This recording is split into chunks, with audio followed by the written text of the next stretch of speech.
Good morning, little students. Our lesson today will be about chemical equation and chemical reaction. To know the meaning of chemical reaction, we will do a small activity.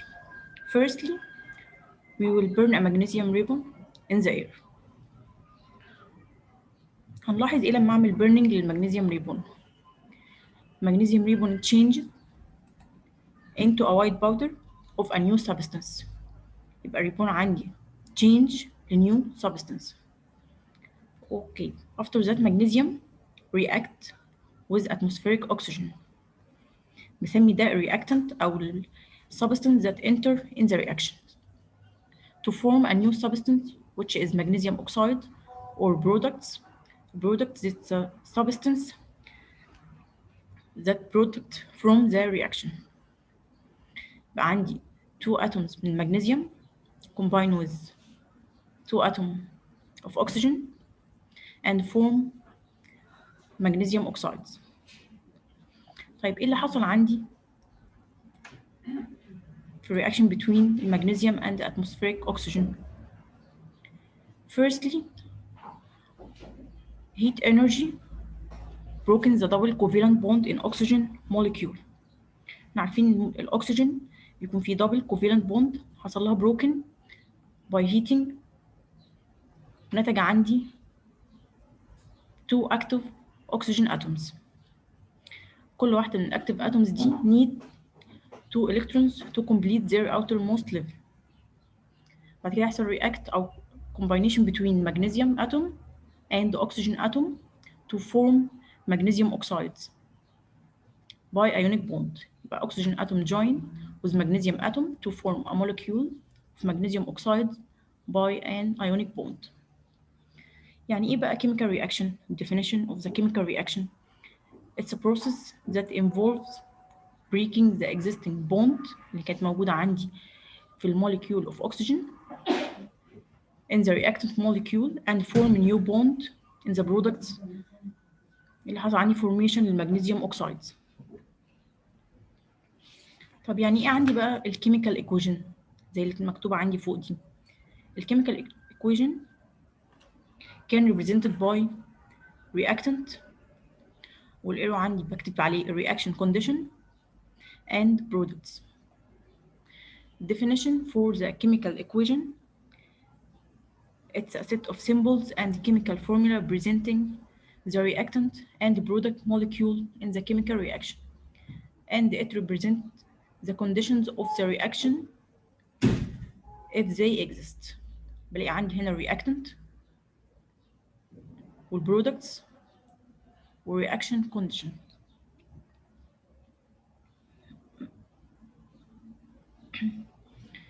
The chemical equation must be balanced. يعني ايه balance؟ يعني number of atoms in the reactant must equal number of atoms in the products. Number of atoms enter reaction equal number of atoms resulted from the reaction or in the products.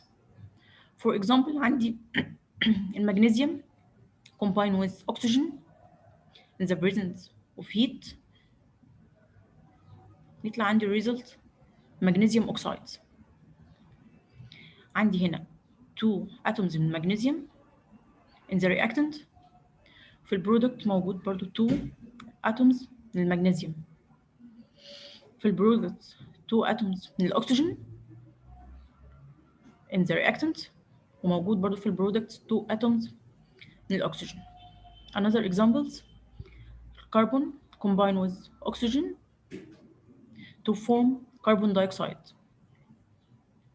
A number of carbon atoms in the reactant, one carbon atom. In product, one carbon atom. Oxygen, two oxygen atoms in reactant, two oxygen atoms in products.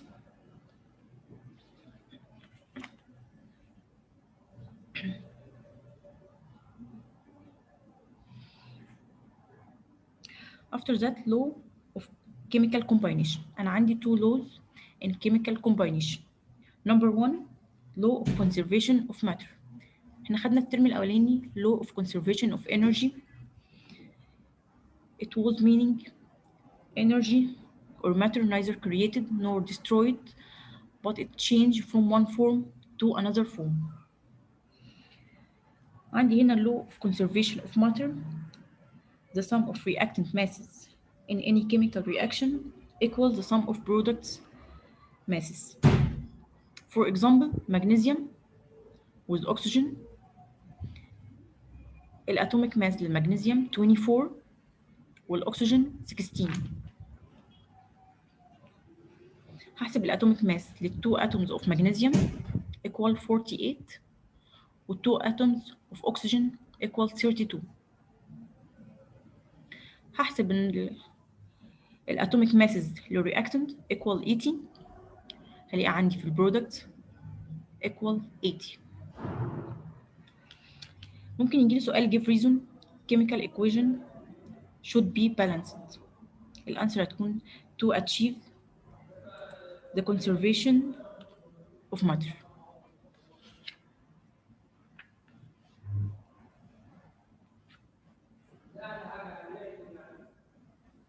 The second law, law of constant ratio.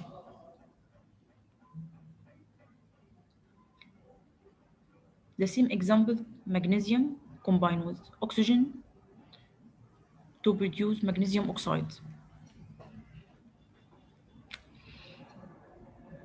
هلاقي عندي إن المغنيسيوم react with oxygen with ratio 3 to 2. This means each 3 grams من المغنيسيوم react with 2 grams of oxygen. Okay, طب what is the meaning عندي of law of constant ratio? The chemical compound is formed from combination of its element by constant weight ratio.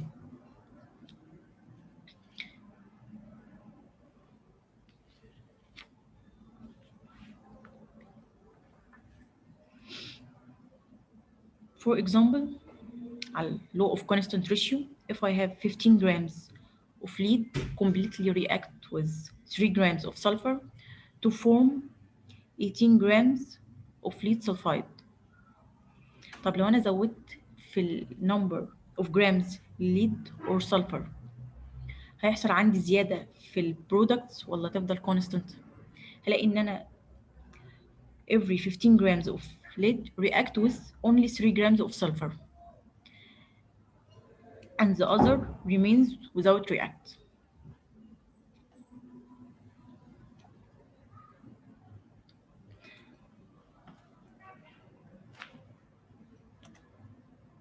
عندي بعد كده types of chemical reaction. There are many types of chemical reaction. This year we will study direct chemical reaction or direct combination reaction. A direct combination reaction, they are the reaction which involve combination of 2 or more substances to form a new compound.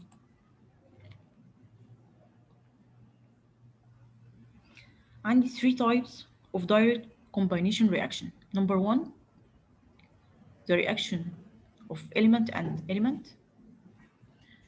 Number 2, element with a compound.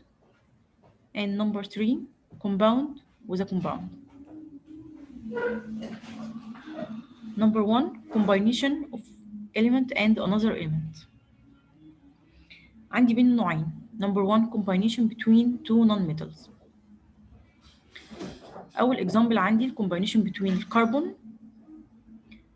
with oxygen. الكربون non-metal and oxygen is non-metal to form carbon dioxide. Number 2, combination with sulfur with oxygen to form sulfur dioxide. Sulfur non-metal and oxygen is a non-metal كونوا عندي sulfur dioxide. عندي كمان الهيدروجين with chlorine. Both of them is a non-metal. They form hydrogen chloride. تاني type عندي من combination of element with another element, combination between metal and non-metal. Number one, magnesium, and it's a metal with oxygen, non-metal, to form magnesium oxide. Number two, sodium, it's also a metal with chlorine, non-metal, to form sodium chloride. يبقى أنا عندي هنا element with another element موجود فيها two types. Number one, combination between two non-metals, and number two, combination between metal and non-metal.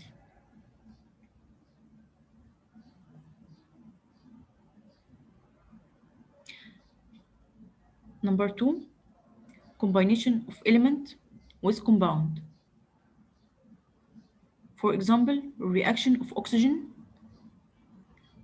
with carbon monoxide. It will produce carbon dioxide. عندي هنا carbon monoxide combined with oxygen element to form carbon dioxide. Another example, reaction of nitrogen monoxide and oxygen to produce nitrogen dioxide. The nitrogen monoxide compound combine with oxygen element to form nitrogen dioxide.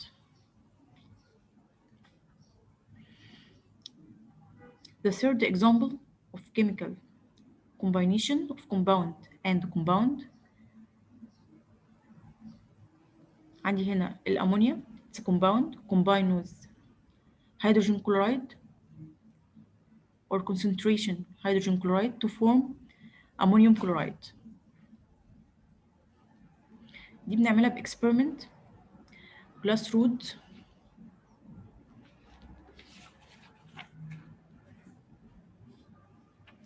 يكون عليها concentration hydrochloric acid or hydrogen chloride and ammonia. The result عندي هتكون white cloud of ammonium chloride.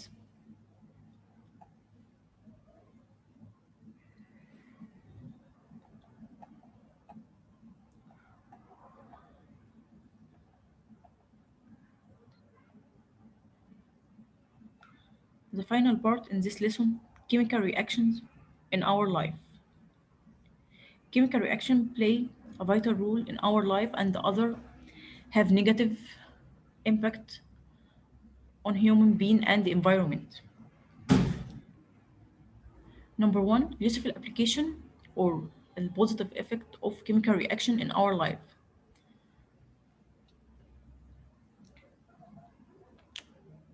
Chemical reaction play important role in our life. Number one, obtain electric and heat energy used in industry.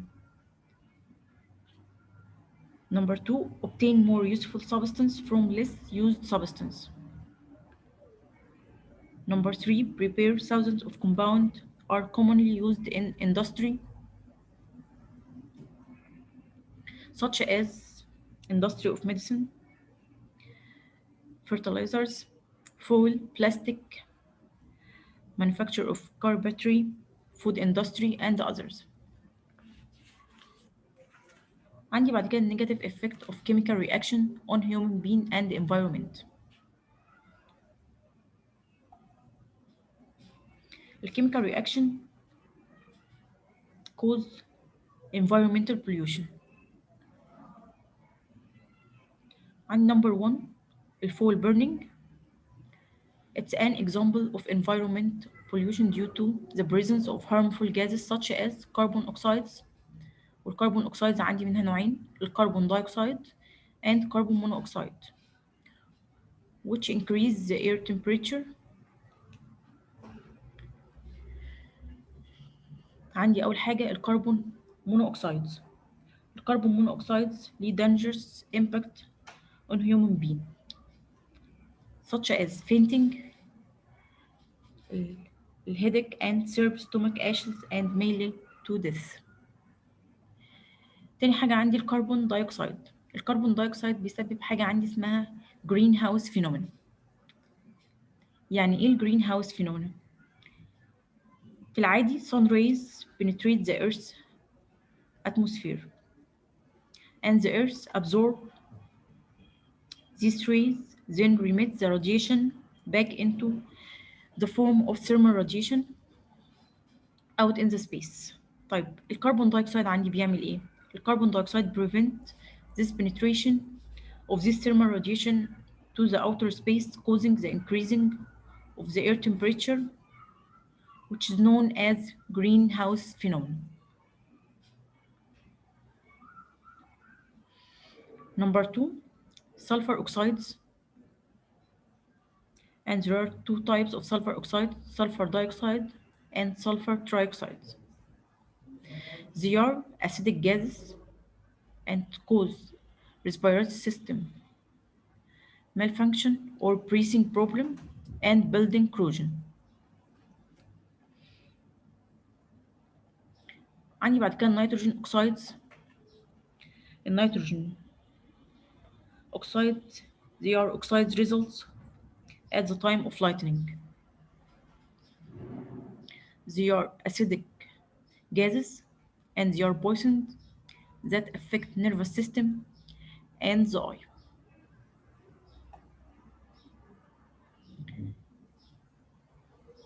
آخر حاجة عندي burning of coal and cellulose fibers such as paper. Burning paper and cigarettes cause air pollution and lung cancer. احنا درسنا النهاردة كان عن ال chemical reactions and chemical equation وعرفنا يعني ايه chemical reaction. كان عبارة عن breaking existing bond to form a new bond in products. خدنا بعدها ال chemical equation وعرفنا ليه ال chemical equation must be balanced. وخدنا ال law of chemical combination, law of conservation of mass and law of constant ratio. وخدنا type of chemical reaction وعرفنا ان هما 3 types: metal with metal, element with element, and element with compound, and element compound with compound. واخر حاجه عرفنا ال chemical reaction in our life الimportance سواء كانت positive and negative effect on environment and human being.